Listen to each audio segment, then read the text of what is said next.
Welcome back to GT Canada. Today we're reviewing Warzone on the PlayStation 5. Now a lot of people are asking a lot of questions about Warzone, and I thought I'd just take a few minutes to answer some of those questions. So first question, does Warzone run on the PlayStation 5? The short answer is yes. As you can see, this is a PlayStation 5 and it is running. The thing you need to know is it is running in PlayStation 4 backwards compatibility mode. So what that means is this is running essentially the same version of Warzone as a PlayStation 4 Pro. So it is better than a regular PlayStation because you can download the upgraded texture packs, which give you a little bit more detail in the characters and the worlds, but it is not a full PlayStation 5 version of the game. That's not all a bad thing though, because that leads me into the next question. And that question is, can I use my PlayStation 4 controller with Warzone? That answer is yes. And then in a follow-up to that, I'm using my Collective Mind Strike Pack back mod with my controller. Before you go calling me a cheater and a hacker, I use this strictly for these back buttons, and that is it. I do not have any programmed macros on here because I just find a benefit in having those back buttons. If you're not sure, check out my video that I put up over here where I review the PlayStation 4 back button mod against the Strike Pack back button mod, and you'll see why I use this. You can run any PlayStation 4 controller or controller mods that you would on a regular PlayStation 4. So when you say hacking and cheating is still possible, yes, actually it is very much possible on Warzone when you're playing on a PlayStation 5. And then the next question, what is the output of Warzone on the PlayStation 5? Well, I did a couple side-by-side comparisons. So I've got a video of Warzone running on a regular PlayStation 4. I've got it running on this PlayStation 5 hooked up to a 4K TV, and also I installed it on my computer, which you can see the specs right here, and that computer is able to run full settings for everything. So all options are checked and turned up to maximum, and I'm still pulling just over 100 frames per second pretty much everywhere in the map, and there's slight dips and whatnot, but for the most part it's a smooth playing experience. So how does the PlayStation 5 Warzone compare to a computer graphically, and how does it compare to a PlayStation 4 graphically? Well, you can see right here. When I first installed Warzone on my PlayStation 5, my initial impressions were that it didn't seem that much better. It seemed a little bit better, but I wasn't quite sure. I've been playing it for a couple weeks now, and going back and running it on the PlayStation 4 just to check how it looks, I noticed right away that the edges are not as sharp and everything's a little bit more washed out. On the PlayStation 5, you get a little bit better contrast and you get that better depth of field feeling because everything's got just a sharper edge to it than the PlayStation 4.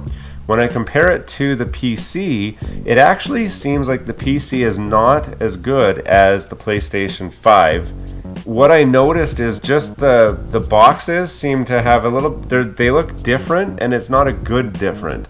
So it's something that if you were just playing PC, you probably wouldn't notice. It would just be how it is, and that's how it's always been for you. You wouldn't think anything was necessarily wrong, but I definitely do prefer playing it on my PlayStation 5 versus the other two options. I don't know how it compares on the Series X or S or on an older Xbox. This is how I see it on here. What is the resolution and what is the frame rate? So because this is a PlayStation 4 game running on a PlayStation 5, it does 4K. Some people have claimed that it is a fake 4K where it's just kind of upscaling it. I'm not really sure. I know that my TV says that I'm running at 4K 60 Hertz with this game. So what that means is I'm capped at 60 frames per second, but it seems to hold that 60 frames per second. So a lot of people compare to the PlayStation 4 Pro, which also does 4K 60 frames per second. But when the game gets really intense, there are noticeable drops in your frame rate, and it starts kind of getting glitchy and slows down.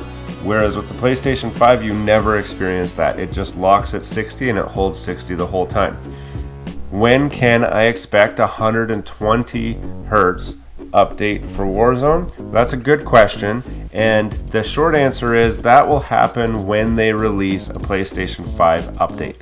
So when this game rolls over to be an official PlayStation 5 download that you can run on your PlayStation 5, we would expect to get better texture packs, and at that time they would also bump the frame rate to 120 hertz or 120 frames per second. What happens when that happens is you will completely lose the PlayStation 4 controller option. So at that point, you would have to switch to the PlayStation 5 controller, which is not a bad thing, but for me it's not great because there's currently no back button modifications for the PlayStation 5, which means I would have to get used to using the cross and the circle buttons, whereas normally I'm using them on my extra paddles down here. I'm not looking forward to that. I'm happy to just keep playing it in PlayStation 4 compatibility mode.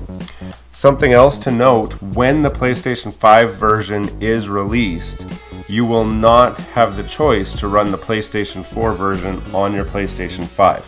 If there's a PlayStation 5 version available, they do not let you download the PlayStation 4 copy of the game on your PlayStation 5. That might be different if you have a physical copy of the game, where you could buy a PlayStation 4 copy, put it in your PlayStation 5 and run it. But for a digital download, they will not let you download the PlayStation 4 version and run it on here. Other thoughts about the game, so particularly the loading time. Yes, when you do drop into a map, it loads faster. It's about 20% faster. So a PlayStation 4 would take roughly 25 seconds, where the PlayStation 5 is going to do it in 17 or 18 seconds from the time that you actually get the map loading to the time that you drop. It's not a huge difference, and it really doesn't matter a whole lot because you end up waiting that loading time where everybody needs to get into the game anyway. And then again, when the plane loads for the drop, it doesn't matter if it loads faster. There's that lag time before you can jump anyway. It won't give you an advantage to be in the game any faster unless you really use that pre-game lobby to go and try and kill a bunch of people. The experience is exactly the same. You also do not currently have the field of view slider. So I know a lot of people were thinking that you would get a field of view slider similar to what the computer version has. That might come and should be expected to come when the PlayStation 5 version drops, but because we're running just the PlayStation 4 version, it doesn't give you that field of view slider. It doesn't unlock it. There's no toggle anywhere where you can turn it on. Also, the PlayStation 4 Pro doesn't have the horsepower required to expand the field of view, whereas the PlayStation 5 can handle it. It has the graphical horsepower required to do that, but we don't have a copy of the game out that allows us to do that just yet. Another question that I get a lot on Warzone is, can I use my Astro headphones with my mix amp and get full Dolby surround sound? I've made a lot of videos about connecting your Astro headphones with the Astro mix amp and how to get the unrestricted video with the full audio. So I've got options that show you how to use just the USB connection, how to use the optical connection through a HDMI optical splitter, and the optical connection with the connection off the back side of your TV. And I go through the pros and cons of all that. You can check those videos up over here. Yes, in short, it does work. It works really well. The spatial awareness is just as good as what you're used to from your PlayStation 4. So there's no downfall in that. And you get the upgraded picture quality. So I hope that helps you decide if PlayStation 5 is for you, or if you want to just stick with your PlayStation 4 for now. If you haven't subscribed already, be sure to do that below. Click the bell so you get notifications the next time we drop a new video. Why don't you check out some of these videos over here? We got a really great back library now of lots of great videos that'll show you the PlayStation 5, lots of good car stories and road trips, and a good variety of videos on this channel. I hope you enjoy them, but until next time, have a great day.